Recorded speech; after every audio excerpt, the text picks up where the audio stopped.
Hello, welcome to the Thrive Mediation channel, where couples are empowered with the tools they need to thrive in their marriage. This is especially the case for those couples whose relationship has turned into a roommate situation. This is also known as the roommate syndrome. Now, are you one of those couples? Then like and subscribe to this channel because I'll be bringing you vital content that will transform your relationship to one where you both find fulfillment. In this 10-part video series, I'll be talking about power of questions. The power of questions, yes. Because you see, questions are so powerful because it is the most efficient and authentic way to gain insight on any topic.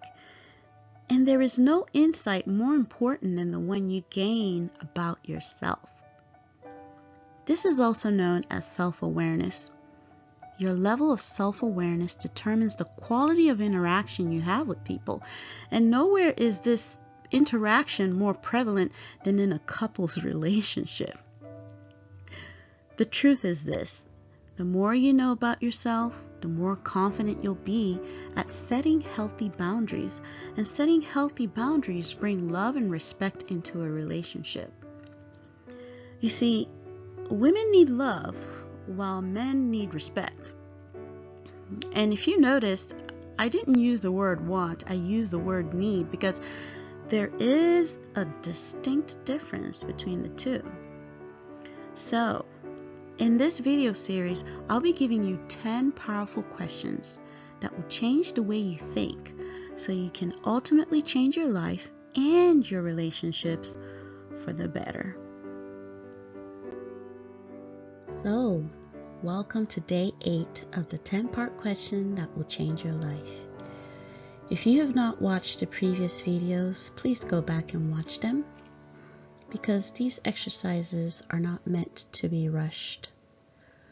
I really want you to put into practice what you learn here one day at a time, because a solid foundation of self-awareness will serve you well in your relationships.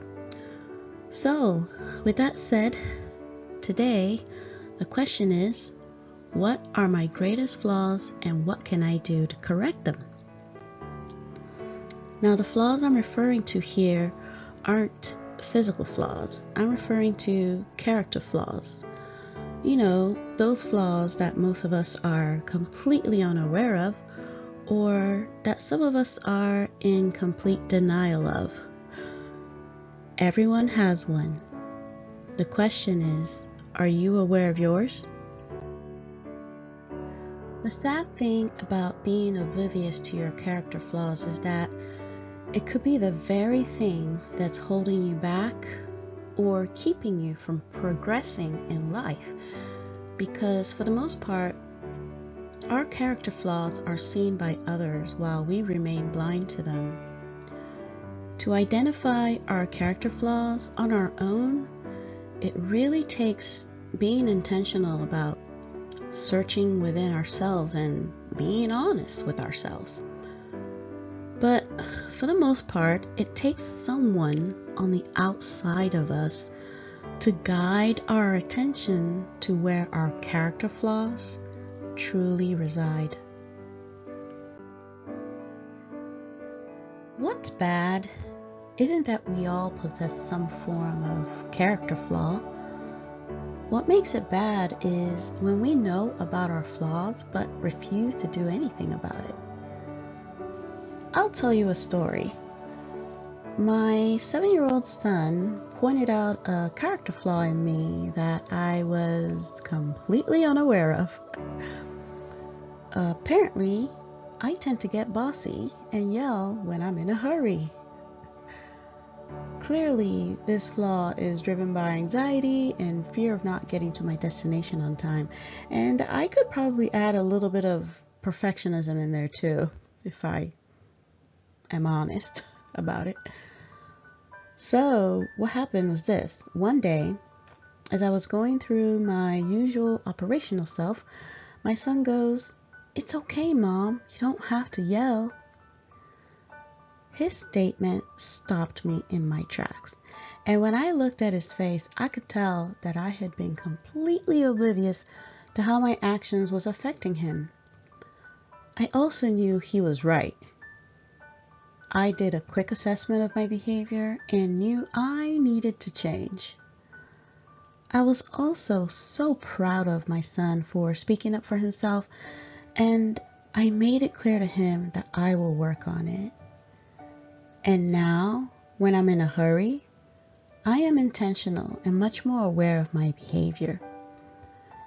This goes to show that, well, even children can play a role in bringing out the best version of you. It can be very difficult to seek feedback on your personality. It really requires major humility, trust, and frankly, there is some fear associated with the process because you're not sure what kind of feedback you're gonna get, and nobody likes to be criticized.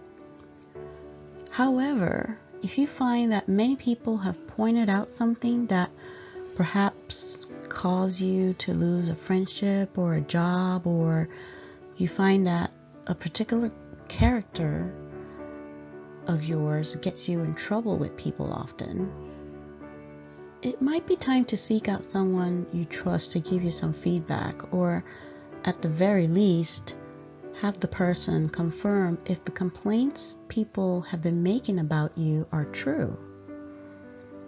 It takes courage to do this.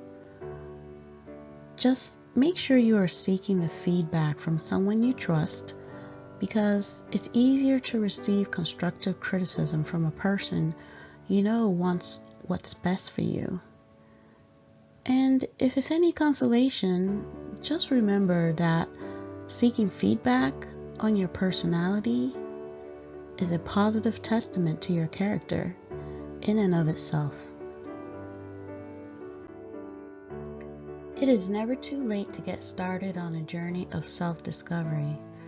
As Aldous Huxley said, there's only one corner of the universe you can be certain of improving, and that's your own self. So, go ahead, make yourself vulnerable to someone you trust to give you constructive feedback, so you can be the best version of yourself that you can be. If you like this kind of content, please hit the cute little blue like button. It will really help me out. And also subscribe to the channel for more content like this. If you want to know the next powerful question that will change your life, click the video on your screen to find out. See you in the next video.